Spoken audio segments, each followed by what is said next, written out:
Right. Well, apparently, I think we're live on YouTube. Hey, welcome back to the Operation Grow Show, Season 5, Episode 31, I believe it is. Yes, I think that will be it. Yeah, it's been awful. Just last weekend we went around. So, yeah, I hope everybody's doing well. Yeah, so yeah, I hope everybody is doing well. Let's start with that. Everybody's here, so that's good. Good start. But generally speaking, it's a quick round. Let's see it's going. Raptor, how you doing, buddy? How are things going with you? Doing good, doing good. Just relaxing. I was just doing some cleaning of some quart jars for some mushroom cultivation. Gonna be doing some fun ones and some very edible ones, very tasty ones. So yeah, looking into some pink oysters for the moment because my season for the next 2 months, 2 to 3 months, should be pretty warm up until about December, like beginning of December, mid-December. Then we start getting rains. The night hours start bringing in more chill. So yeah, should be interesting. But it's not really a big deal. Like in the next I still have basically 2 3 months, 2.5 months of warm growing season. Started school. That's been pretty interesting. Just taking 3 classes for the moment. The fourth class that I was going to take, I got accepted like 2 weeks in. So I would have been 2 weeks behind. And the teacher was like, well, you can come in and I'll keep you up to speed, but you will be Hmm. behind. So I was like, well, might as well just do that in the summer when I don't have anything else to do. And I can just like dish that out along with another online class. It was that's one of the classes that is online. So I was like, well, I could go there or I can use up some gas where I don't really need to like talk to people, or I could do the same thing online. So that's where I'm at. A lot of my prerequisites, I'm like, okay, math, English, some history, a little bit of psychology I need to get out of the way.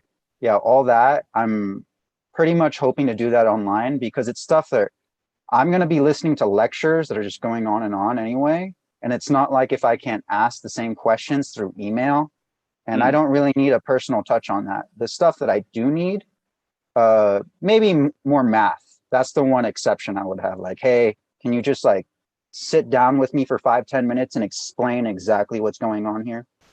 Yeah, no, no, But exactly, exactly. the But ones good that to be aren't back at are good to be back at yeah, college again, studying there, yeah, mixing with people, seeing how that's all getting going, and their way of dealing yeah. with the new stuff. But that must be good. Yeah, no, cool, man, I like my excellent. horticulture classes. So I'm getting my hands dirty again like I wanted to. Last semester, I took 5 courses, 4 of which were horticulture based. And then the fifth one was Nice, more nice. landscape design based, but I still got my hands dirty. So that's where I missed out. We got like a month in and they were like, oh, your, 17-week course is now comprised all online. That was supposed to be all on hand. So Mm, half of it was like, oh, they just cut out, and then the other half, they were just like, oh, read all this books that you would have read anyway. mm, And we're mm. just going to be testing. It's just a bunch of tests instead of like, oh, we need to see you do it. And we need to see you making designs to actually Well, that's the be nice more thing again informed. now, getting back into being able to do like the practical aspect of stuff where it's not all just, I mean, some things lend themselves to being able to do it all online and virtual. Yeah. And some things you need a little bit of practice, get your hands dirty. Speaking of getting I their can't get hands my dirty, digital dirt. I see there's somebody putting on some rubber gloves. Is that Yeah. bend over and prepare for the inspection, sir? Um, welcome to customs. You're going to be here a while. How things going with you, Mr. Lefty? Oh, I'm doing all right, brother. Doing all Good, good, right. good. Weather's starting to change a little bit. It's cooling off a bit. Just Mm-hmm, got mm-hmm. a hurricane came up through here, dumped a bunch of rain on us, and Bet yeah, you it's been glad for having a hoop house polytunnel from that perspective.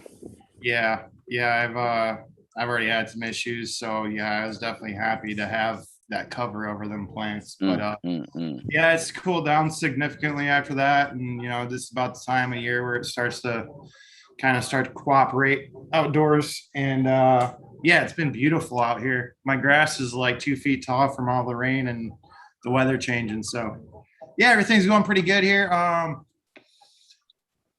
Waiting to finish up a run so I can pop all the banana OG Arise phenos. That's kind of the next project is I'm going to go through and start looking at those. Yeah. And Excellent. That'd be good. but yeah, I mean that's about what's going on, brother. Excellent. And Jim, what about yourself, buddy? You know, man, I can't complain. I'm a lucky guy. I'm above ground. I get to hang out with y'all. And to be honest, everything after that is just gravy as far as I'm concerned. So, I'm a very lucky man in that respect. I've just been popping my little seeds, you know, testing. The problem is, I mean, you guys know, anytime you do these kind of projects, they take a long time. So I'm just now starting to flower out some of the crosses I've made just to verify, you know, they're what I wanted them to be. I'm seeing the traits I wanted to see. They're differentiated from the parents enough, but you know, I know this is weird, but the main thing I'm looking for is their vigorousness and rooting. So I keep cutting clones of stuff and trying to root it in different ways and then killing them just to see, okay, what of these plants really wants to throw roots and why? I know it's kind of an unusual thing to breed for, but so I'm just now getting some popped out where I can, you know, grow them big enough, just a few inches, take a cut, try to get it to root. So yeah, that's about it. Just having fun with my little experiments, you know. Got my 2 cloners running side by side on iodine just to see how that works for cloning agent, just to keep things clean. So yeah, just doing my silly experiments. But like I said, I'm lucky enough I get to hang out with y'all, and you know, every once in a while something seems to click in my brain and it gets bumpier just from hanging out with y'all. So Excellent, man. Yeah, and that's the thing, getting onto that, because now the fun bit starts when you do that. Well, I say the fun bit when it comes to the next generation of popping out those heats in that cross with Lefty, you know, coming up with doing the Banana OG by Arise, if I remember correctly. Cool. And Raptor, you've got the Scarlet by Scarlet. Scarlet Begonias. by going. And those will be interesting to see how that F1 generation springs out from them. What you start to see there. That's going to be how varied that is. I'm doing a really bad segue into the chilies because well, no, it's exactly right. That's exactly what I'm looking at. Having done that cross that I did of, you know, a habanero with a jalapeno, 2 distant, well, they're not the same, and they're, you know, true plants in their own right, crossing them, and then taking one fruit from that cross, well, taking the fruit that I pollinated, taking those seeds and popping them out and seeing the variety in the fruit that are being produced, it's quite interesting, and just how different it actually is. Let me see how easy I can get this to work again. Well, and like I said, how different and how same. Like I'm breeding with deep chunk, so I'm waiting to see how can I not make everything be deep chunk, because that's supposedly what you hear is that it breeds with everything and makes it into deep chunk.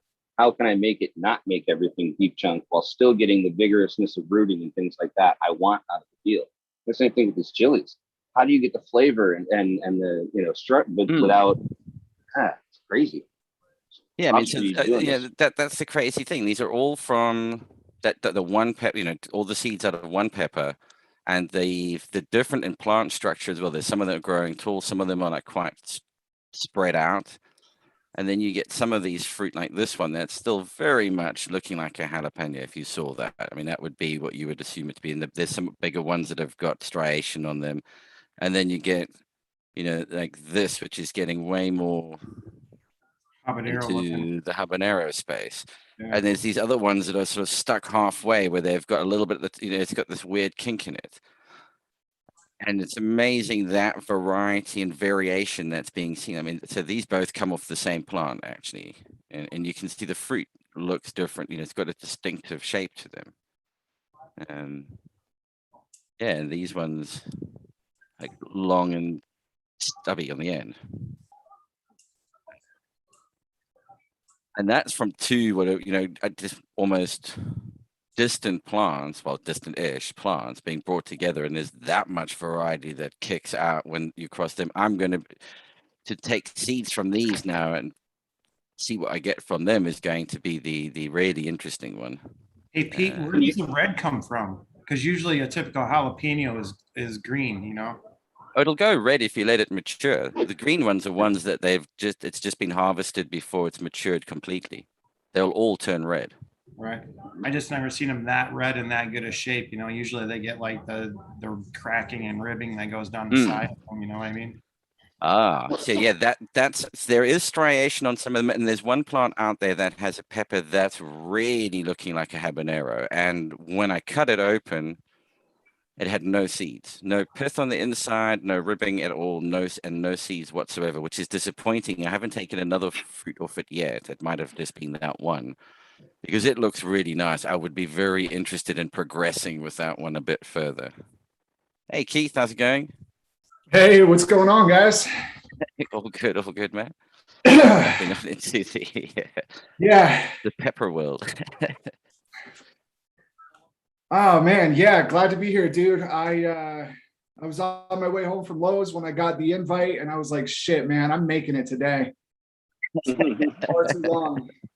Good man, good to see Yeah. you. Sound like you've been rushing. Oh man. Okay. So when Dave left me a bunch of equipment, you know, and one of the things he left was a couple of 5-gallon buckets filled up 3/4 of the way with cement with like a 6-foot 2x4 sticking out the top. And you know, you can use it basically to anchor your net if you're trying to net off any kind of area inside the grow space. So they're actually really handy. So I needed another one, you know, so I went to Lowe's, I got the bucket, the 2x4, and the cement only comes in like 80-pound bags, you know? So like I had it in my cart and like it was too heavy, so it busted the cartwheel. So I had to like put my foot on the back of the cart and like ride it like a scooter to like get the weight off the front wheel. So that was fun. People were giving me looks. I was riding around the fucking Home Depot or whatever, like an idiot.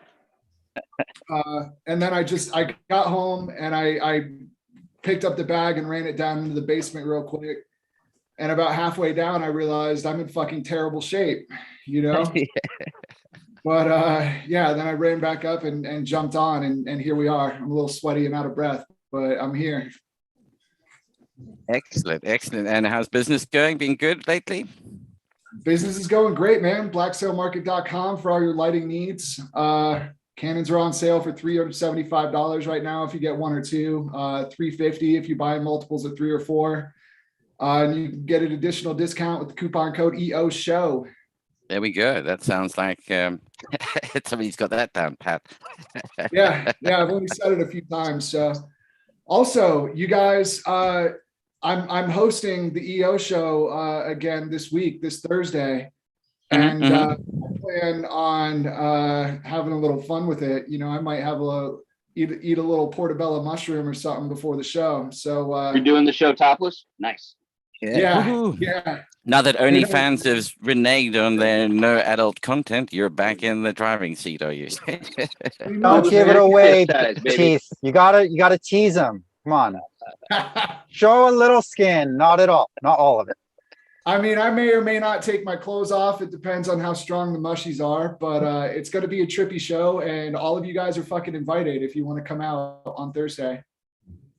That sounds interesting. I'll see if I'm awake at Thursday night? 2 a.m. on. Appreciate the invite. Yeah. Thursday night at what time?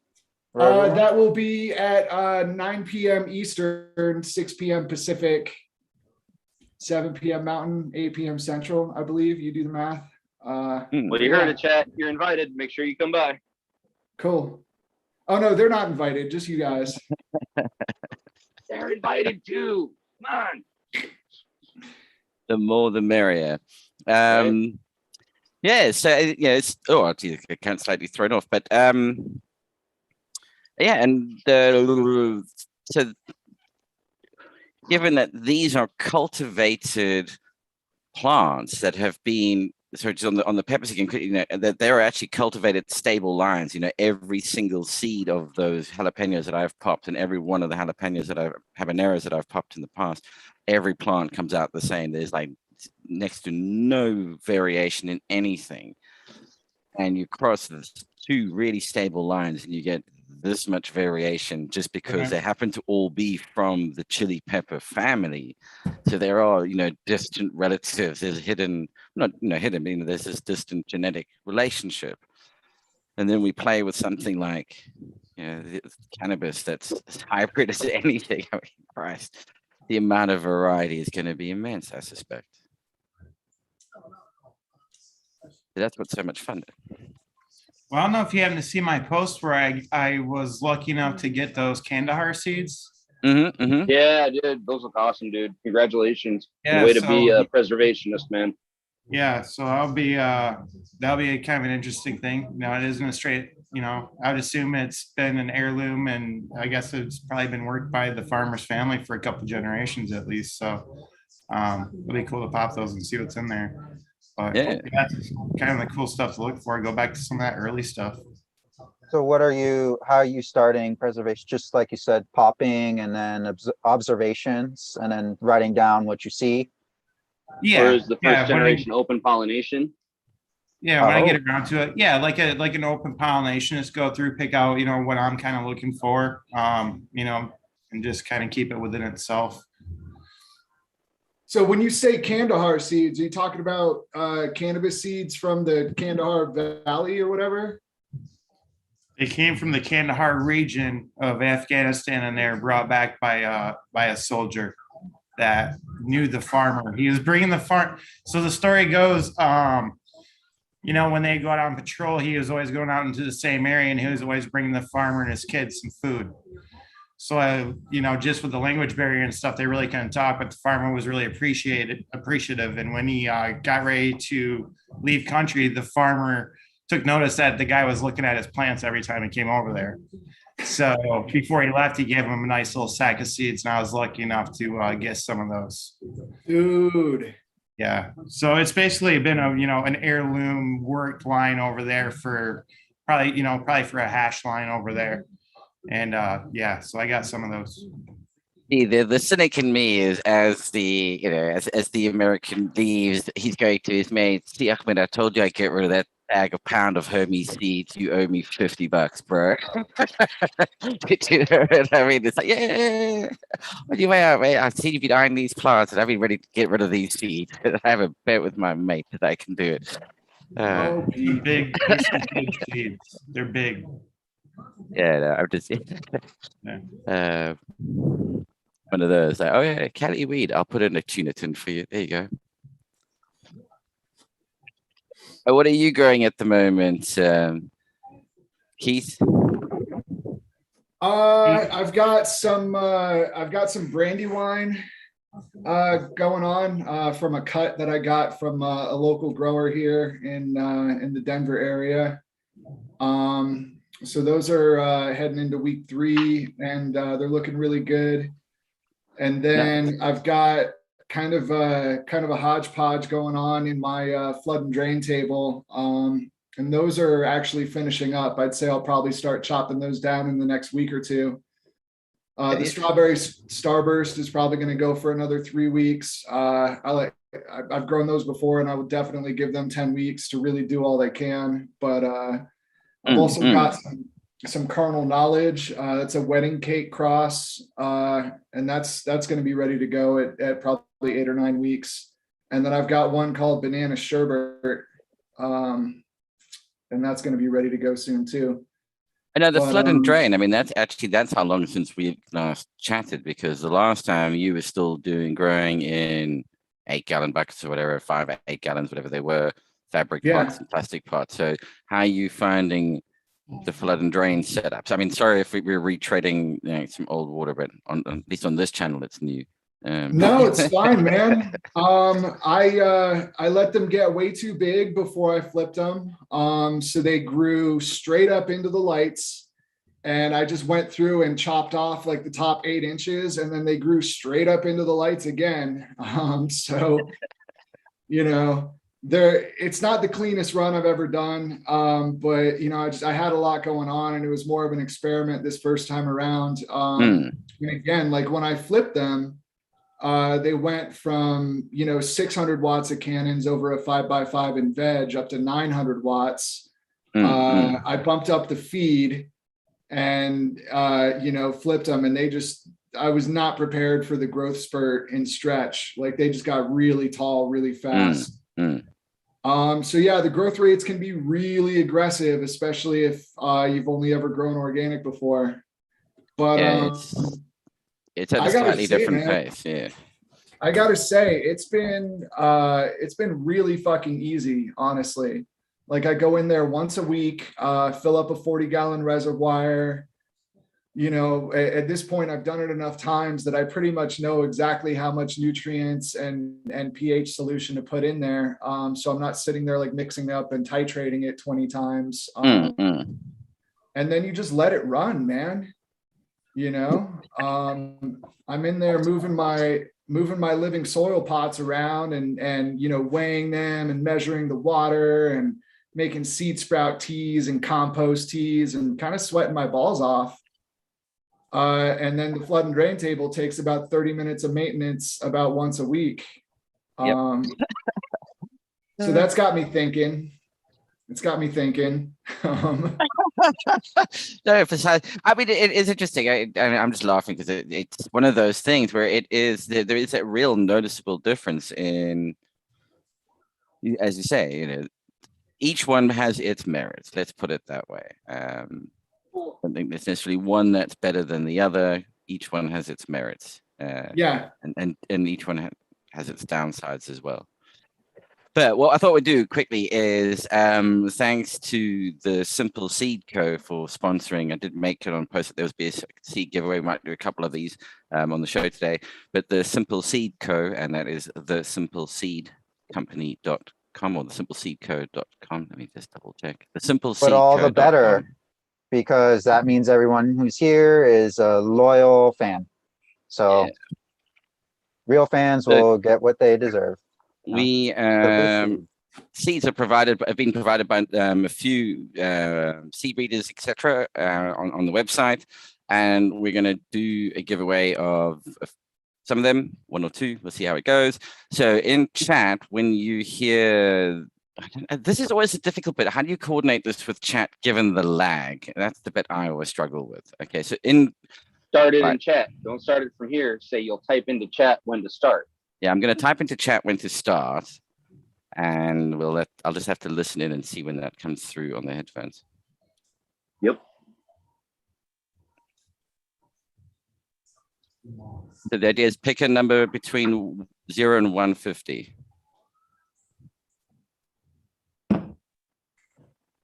And not us. When I hit end, I'll type end into the chat, then it's over, and that's it.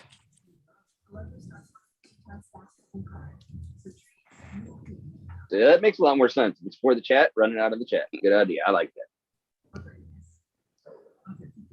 And hopefully they've realized that it said start, nobody's typing in numbers. If you have to type the numbers in chat, you can't sit there and think about it. Stoners.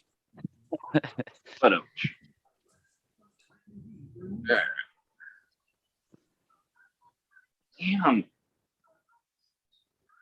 I already jumped in the water.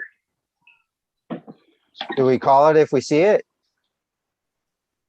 Or Or call the first one if we see it, but we'll let it ride. Yeah. All right. Yeah. And it's the one that's closest to it if it's not on it.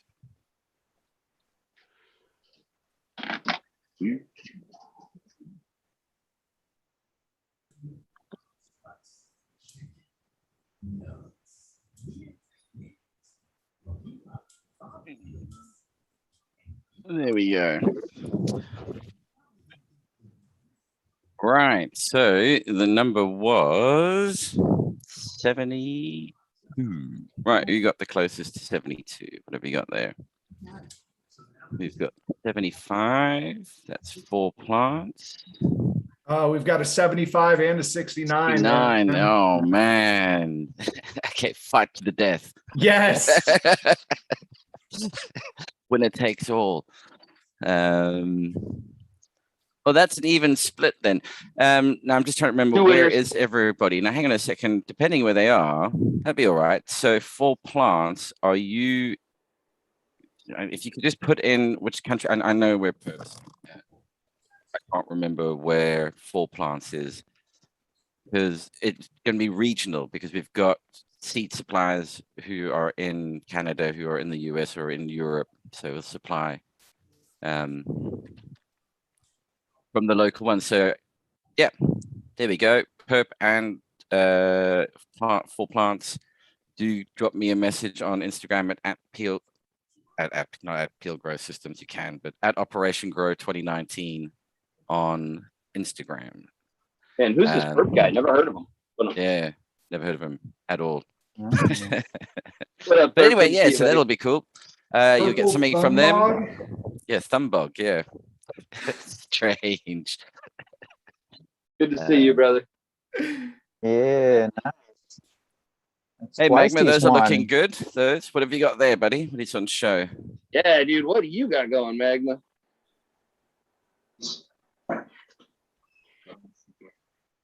Yeah. One or two cuts.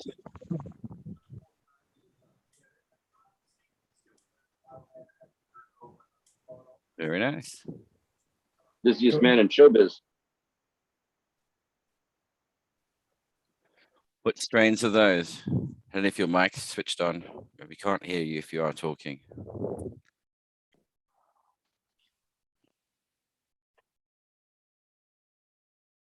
Still nothing coming through. So yeah. Nope, Can't hear you, bro. nothing. Tick, tick, tick. Ah, it's an Apple product. But Uh, yeah, and any cool developments that you've seen recently in your sector at all, Keith?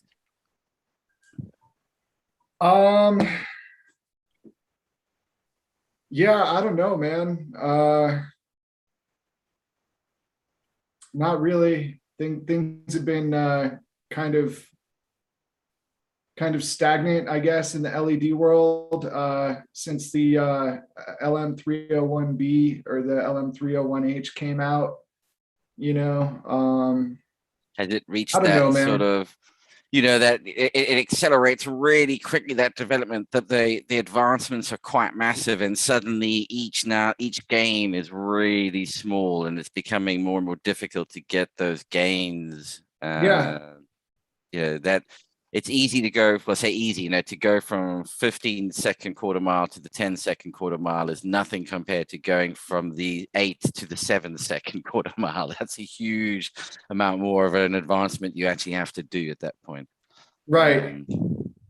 Yeah. So, I mean, no manufacturers have come out really with a more efficient diode yet. That's just kind of what we're waiting on. It's funny because LED grow light manufacturers' efficiency numbers still keep getting higher and higher, even though no more efficient diodes have been invented. So that's an interesting phenomenon. Not really sure what's going on there. But I don't know, man. I mean, I've sent out a couple of UVB and UVC supplements. Still kind of waiting to get lab tested data back on that. But I will be interested to see how that goes. Again, the UVBs are cool, and it was fun to build a couple of them just as like a custom job, but they're very cost prohibitive. I would like they're a fun experiment, but I would be fucking shocked if they were actually like worth the amount of money you've got to spend on them, like just from a commercial or even a home grower perspective. So, and UVC ones or UVB, did you say? Both. They've got 310 nanometer UVBs and 280 nanometer UVCs. So these are all pretty much 1 watt diodes. So I've been ordering them from an Australian company called Cutter Electronics. If anybody wants to check them out, they've been doing really good work in the LED world for a really long time. So, and then I don't know, as far as actually rigging up the power supplies for those, that was kind of crazy as well. Hello. You hear me? We can hear you now. Yep. Cool. Nice. Yeah, there's a bunch of clones here. Right now I have some Coco Diaz and some double OG cams and some cookies and cream and Afghan and some Yetis. It's a bunch of stuff going into flowering soon. It looks like you busy, man. Yep. Cool. Yeah. Okay, so that you're getting those from Australia. That's interesting. Yeah, it's one of those. It is that thing where that development, the new technology comes out, and it's waiting for the next thing that'll really kick it off. And what's that going to be? Because there is also that mathematical limit that you can reach. You're not going to get beyond this point. But the closer and closer that gets to zero, the effort gets really massive to bridge that gap. So, right. Yeah, I think the theoretical maximum for LEDs is 4 micromoles per joule, somewhere around there, 3.8 or 4. So, I mean, we've still got a good ways to go, man, to get there. I think mostly it's just going to be about getting the prices down. That's kind of been my focus. And again, like, I'm not into like the whole fancy, like, mixing in supplemental reds and mixing multiple color temperatures and all that. I've found it to be a complete fucking waste of time, honestly. Yeah. Like, I use 3500K 80 CRI in my veg room. In my flower room, I use a mixture of 3K and 3500K just because I started selling 3000 Kelvin Cobbs for people who wanted to focus on flower and get a little bit more red.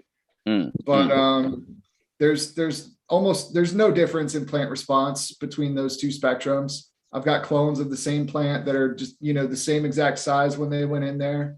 And the ones under 3K are the exact same size, look exactly the same as the ones under 3500. These little tweaks in spectrum and all that, that's gimmicky bullshit, in my opinion. Yeah. And I mean, it possibly makes it's like some of these other supplements, where they say, oh, you'll get a 3% increase in yield. Excellent. When it's an acre or more, that 3% is noticeable. But at the home grow level, it's like 3%. It's like, dude, you can't tell. What, right. 3-4 grams extra that you got, you don't notice that. It's not significant enough for the expense you're outlaying on it, for instance. Yeah. So, yeah. Unless saving electricity is like a really major concern for you. And I mean, that to me is a worthy goal, man. I mean, we should all be trying to cut down on our carbon footprint, and in that case, you can run your full spectrum LEDs at a lower current, a lower drive current, and spend more money on having more diodes, and that'll get you more efficient and less heat. And then also the supplemental reds, like the photo reds and far reds, they're starting to make those with really high efficiency, like 3.1, 3.2 micromoles per joule for some of these reds. So if you mix those in, it can bring up your average efficiency as well.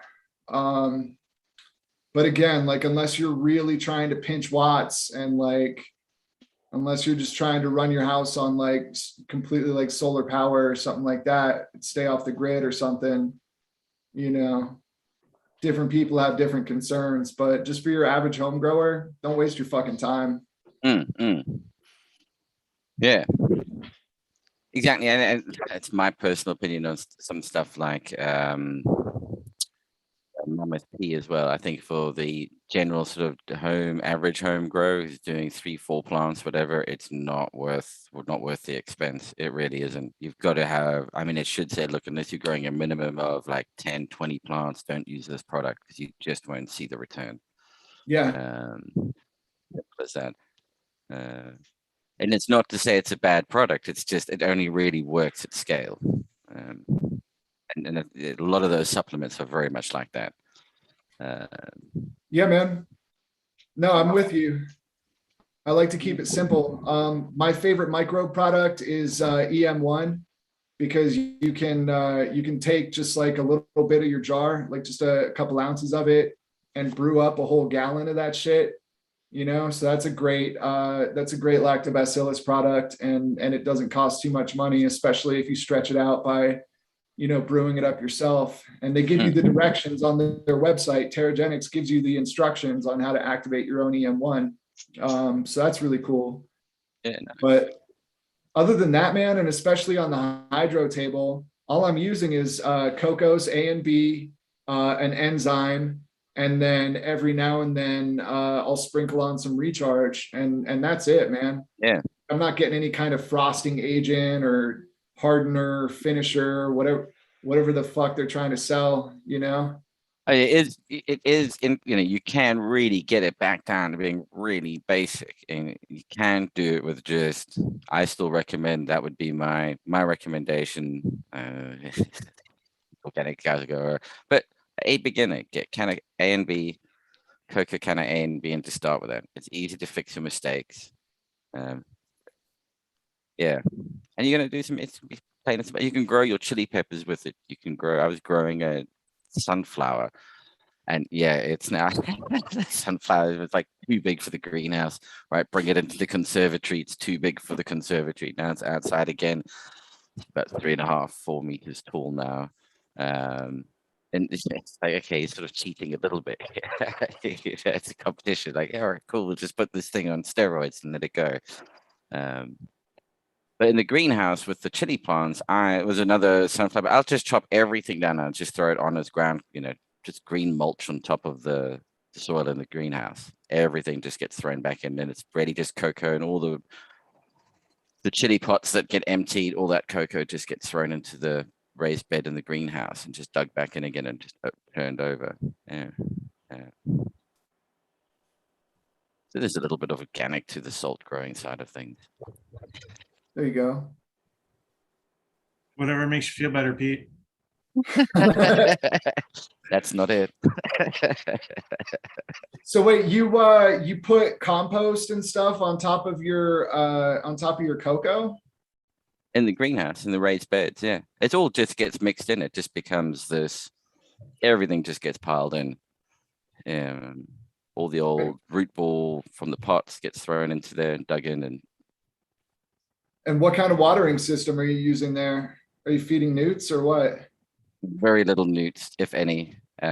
Maybe about towards the latter part of the season, I'd have to feed. I usually using Canozyme. I find that will be the one thing. Enzyme, an enzyme of some sort that's breaking down all the material, the leaf material, and that. Because I've also got, there's a comfrey bed as well, so you can just grab comfrey leaves and just scatter them all over the place, and then just water it in with the enzyme. It breaks down really, really quickly. Is it prolific? And I'd say that's been going, those raised beds in there about 4, 5 years now. And it's very little. I mean, when you pick it up, it's like soil. The cocoa is completely broken down with everything else that's going on in there. So it does all sort of just break down into a rich soil. Yeah. So the other thing you were saying that I'm 100% on board with is that, dude, like, I think people are like grossly overfeeding their plants, man. Like on the EC on my flood and drain table has never been above a 1.7. So that's about 850 parts per million. And that's the highest I've gone in like the bulking phase of flower, like week, 3 to 7. And I've never had a single deficiency. Those girls are getting all the food they need at 850 parts per million. And it seems like common knowledge is more somewhere between like 1,200 and 1,500 parts per million. And I'm like, all right, well, this is why your plants look better when you feed them nothing but water for the last 3 weeks, because your pots are just chock full of leftover fucking salt nutrients, man. Like, yeah. I mean, that is definitely the thing when you're feeding with cocoa, when you're doing hydro and you've got cocoa, is almost half the strength, because you're feeding with every single watering. You're not feeding every other watering, you're feeding every watering. And so order it half the strength and feed it 2-3 times a day. Water it 2-3 times a day then if you can. Or if it's in a dripper system. Yeah, no, absolutely. It's easier to add more. It's way more difficult to take it away. Yeah. And yeah. It's funny you're talking about growing out a batch of lactobacillus. I ended up doing that the other day, but I did it from a little bit of horchata that I had left over in a half-gallon jug. I just let the horchata ferment, and the lactobacillus in it ended up separating it. So you could see that the acid did its job and it separated into liquid, you know, kind of water on the bottom and then curds on the top. So then I took it out, checked it out, checked the acidity, and sure enough, it was acidic. But then I went and left it on the counter for a day or two and it went alcoholic. So that was pretty interesting. So keep in mind, a lot of the things just around your kitchen, around your house, you can use to make these things. You don't need to even start with an EM1. You can just literally use stuff that you would throw in the garbage as food. You know, a lot of your food products can be fertilizer. And you smelt the ethanol? Oh, absolutely. I tasted it. I taste everything, man. Come on. Yeah. Absolutely. But yeah, it was yeah. fun. Hopefully it was It's a good. neat little experiment. Yeah. Did you put cinnamon in there at all? Oh yeah, there was cinnamon. Yeah, there was cinnamon in the horchata. There was not enough to act as an antimicrobial, obviously. Good to know, because that's I wanted to do something very similar, basically make horchata, and then with that leftovers make labs myself. So yeah, good to know. It will do it all on even its with own. some You cinnamon. don't need to do nothing to it. Good to know. Just let it sit on the counter and do its thing. Yeah, let it stay in the fridge too long. It'll eventually go lactic and the acid will make it separate. Then if you want it to develop some alcohol just to kill off any other bugs that are in there, you can bring it out and set it on the counter, or you can just use it as is. I dumped it. I used it as part of my soil recycling. So like Pete's talking about breaking down root balls. That's how I make my soil. I take all my root balls, I throw them in a cooler. I fill the thing up and it's one of those giant marine coolers. So it's absolutely full. Then I will use things like labs or whatever I got decaying around to help encourage that stuff to rot down. So even if I got, say, some strawberries, you know, out of the garden or something, I'll take the heads that I would otherwise, you know, they're going in compost. I'll throw them in the soil. They will start a fungal bloom that will then work its way through the soil. So there's a lot of stuff coming out of your kitchen that is very valuable as far as what we're doing. Oh yeah, It's man. not whatnot. One of my favorite tricks is to make seed sprout teas with just a bag of organic popcorn that you get at the grocery store, man. Yeah. Sprout that shit, throw it in a sprouts, blender, and it's just like it's like steroids, like just fucking like 90-degree leaf boners. Like they love it. Plant eating plants, organics. Yeah. There we go. Maybe that's why we got votes. 73% of the people who participated organically. Yeah, organic grows. Yeah, and of course, the two Because smart it asses works. also organic too. Which, yeah, exactly. I mean, it's true. But I suppose we should have said I should have probably done it hydro versus non-hydro, because that's really maybe where What the you're looking distinguisher for. comes in. Yeah. I mean, you could so- run. Because you can run Can you organic, run hydro organic organically? nutrients through hydro. Hydro just means soilless medium. Yeah, So Exactly. Water soluble. aquaponics would be like your ultimate organic DWC is aquaponics. Yeah. I agree with you. The term organics is misleading in this sense. What we really should probably use is like open loop and closed loop. Some people have open loop systems where they're constantly buying inputs, they're constantly inputting things throughout the system. Some people run closed loop systems. I haven't bought a thing from a grow store for a nutrient or anything like that in years. And I just keep recycling my soil every once in a while if I feel it needs it. Like the last year, I haven't actually added anything to my soils. I just keep recycling the batches and I'm letting them ride on the nutrients they already have. Maybe next year I'll go back to soil to adding some amendments when I recycle the soils. But right now they're hot enough that they're doing just fine.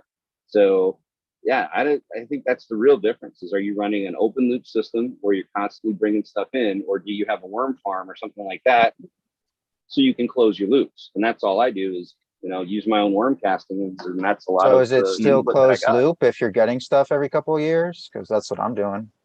So is that sustainable? Question. Then you get into that regenerative or sustainable, because yeah. What do you think about living soil? I say that one a lot, like to describe my method. Yeah, it's a soil that depends on microbes to process things rather than having pre-chelated salts. That makes a lot of sense. That's what I think of when I say organic. Mm-hmm. I get it, but yeah, that's No, what, yeah. I wonder what our terminology. Just that there's so should many be. terms, I think is the Yeah. whole point here. It's like, we need something to define exactly what specific people are doing. If it's something that, like, if it's really that different, okay, call it something Right. different. But if it goes within the broader spectrum of what GMF was saying, is it closed loop? And then how does closed loop work? Because if you're only buying stuff every couple years, well, guess what? Some people could just stock up on some fucking salts. And then like, they're just using that, and then they're just composting that down, whatever they have, or throwing that into their garden, their veggie garden in the backyard or front yard. And that's producing fruits and food for them too. So yeah, it's interesting conversation. I mean, What it is is your interesting. definition of all these things? Petra saying, we'll define hydroponic. Hydroponic means in a soilless grow medium. So cocoa is considered hydroponic, aquaponics, anything that does not involve what is defined as soil, something that cannot hold on to a substrate. A substrate that can't hold on to nutrients, it's inert, an inert substrate. Perlites, rock wool cubes, all of that is hydroponic. Aeroponics would be the same thing. So I guess technically I could just grow in warm castings because that's not soil. That's what we It would add be on, interesting. or is I it don't know. soil? Worm castings have all You'd the have to components check. of soil. Hmm. They have organic matter. They But is usually it have some defined sand as soil? components.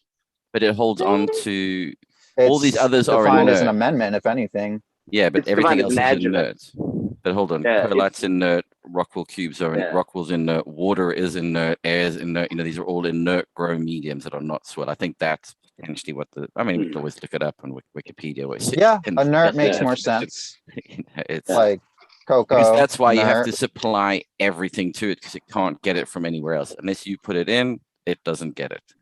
Yeah. And I think, according to the Department of Agriculture, it's funny because I've had to look at this a few times. Worm castings qualify as an adjuvant.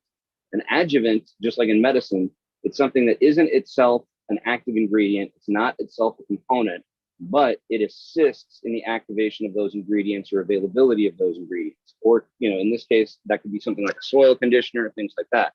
So that's why for most states, they won't list worm castings as a fertilizer or as anything else other than a soil amendment or adjuvant. Even if it has an NPK, it doesn't. It's not listed because it's not In defining. Most of the time, yeah. Yeah, most states define it that way. Weird.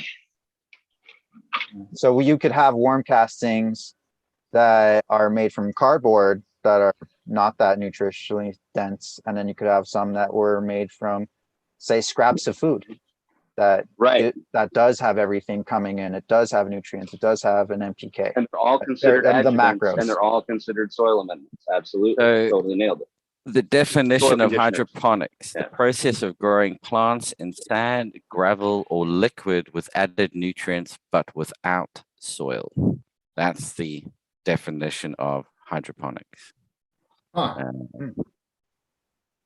So it's specifically the exclusion of soil. So, I guess this is why it was probably a lot of it was advanced. So by it doesn't places like involve inert NASA. media. Yeah, it So just you seems to could be do gravel. worm castings because it's not defined as a soil. Everywhere you see, like on Wikipedia, it involves growing plants, usually crops, without soil, but using mineral nutrients. So yeah. I'm just curious because I've seen example of, I mentioned this yesterday on Program 420, but just they called it vermiponics, and they were just using an NFT, a nutrient film technique, on gutter systems, and it was just a tiered gutter system, and they got all that water for the NFT from running water through a tiered system of warm bins that were just in kitchen trays that were basically on a shelf system. So yeah, they ran water, and then all that went through multiple tiers, and then they collected it in a bucket. And it was all fresh water. It wasn't sitting there, so you're not getting that warm leachate that is questionable. I don't know what's in there, but it seemed to work for them. They were growing hydroponically with organic inputs.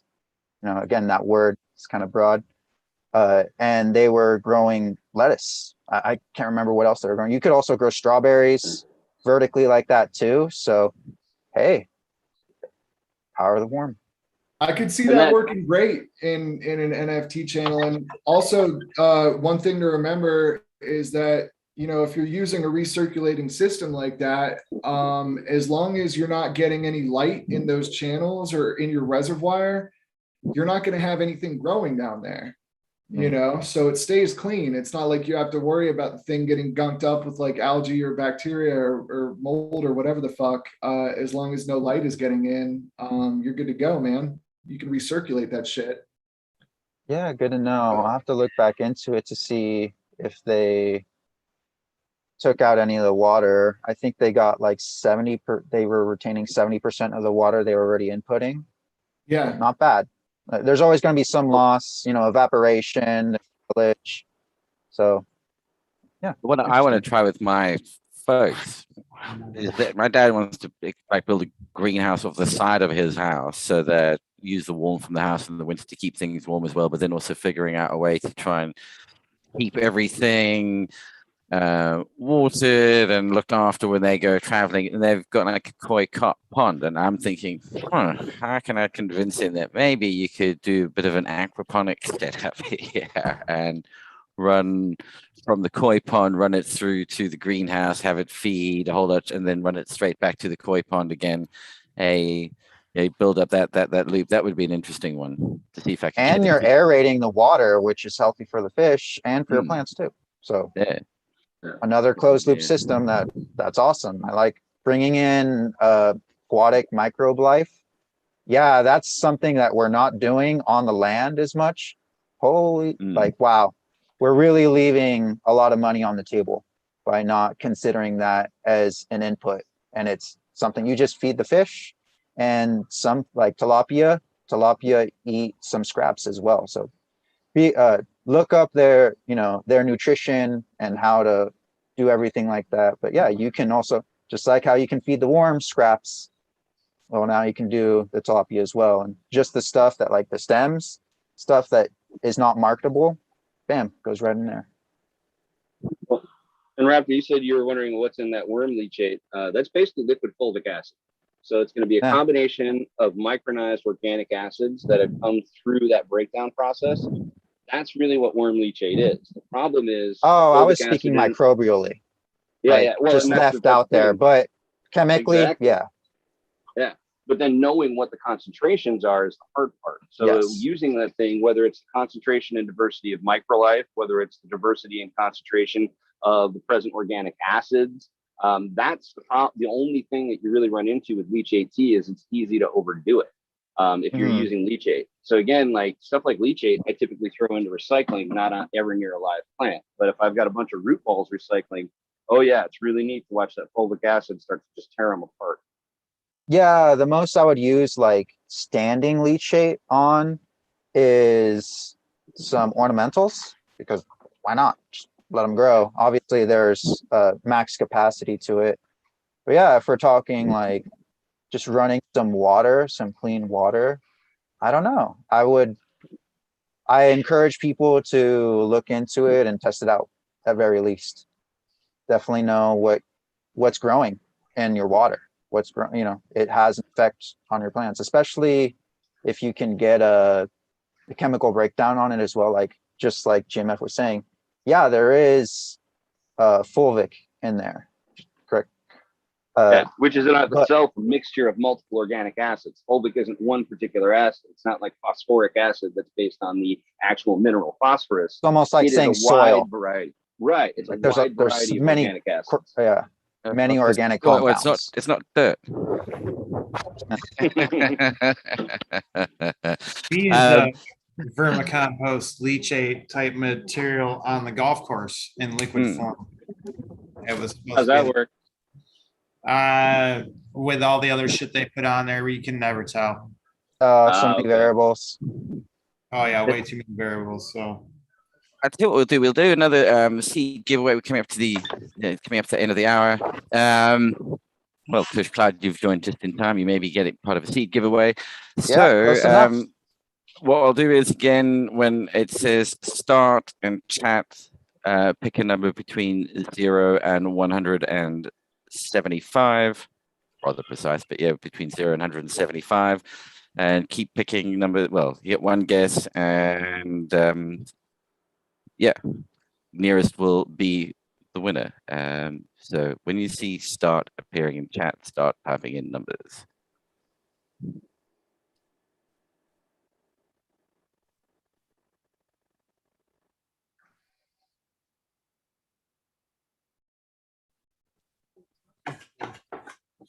Hey, Magma, you there, bud?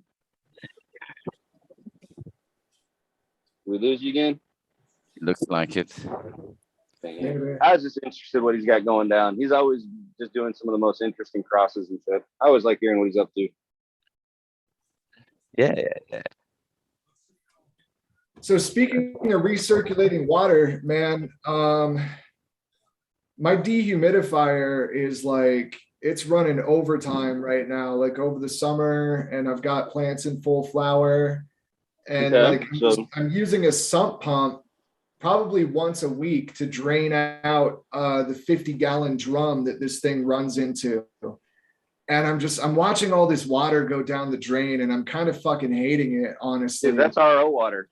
That's what I was gonna say, man. Can That's I not RO. just go ahead and use that? Would you use that on your Absolutely. cannabis plants?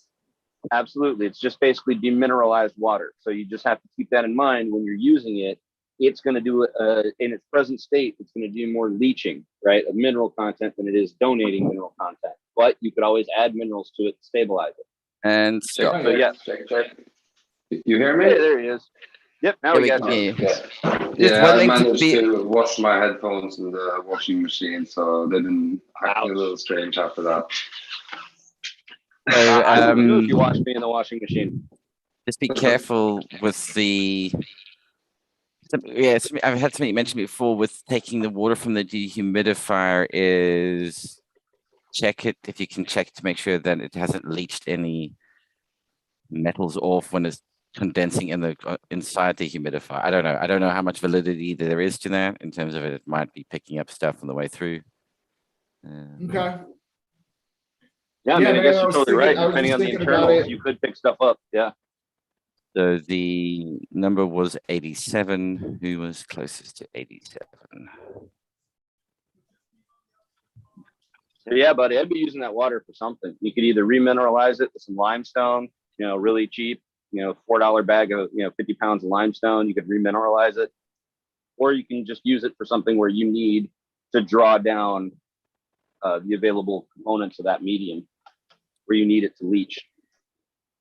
Well, it looks like, if I'm not mistaken, Blind Cat 420, Hey, Blanket, good to see you, buddy.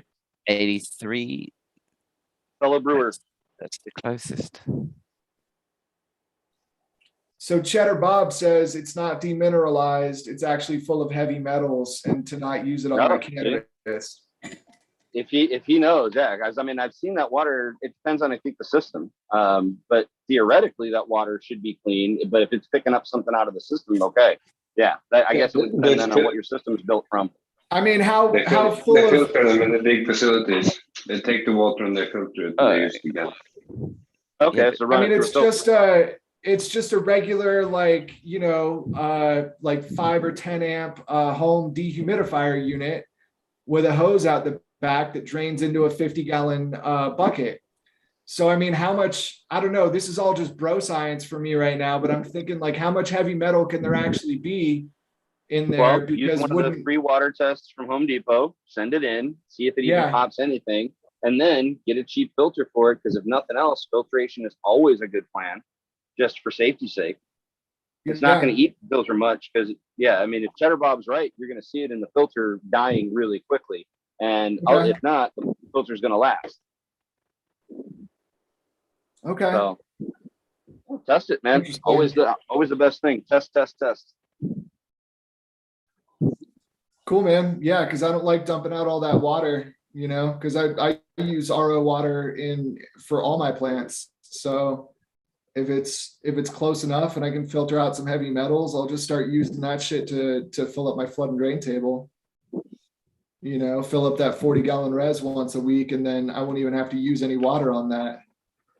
Yeah, no, the fact that it's got the heavy metals and then cannabis being an accumulator, it's probably worth avoiding. Fine for growing, for throwing on the roses and other house plants and things like Right. that. It'll be absolutely perfect for flushing your toilets with. I mean, you could use it for all sorts of other water around the house.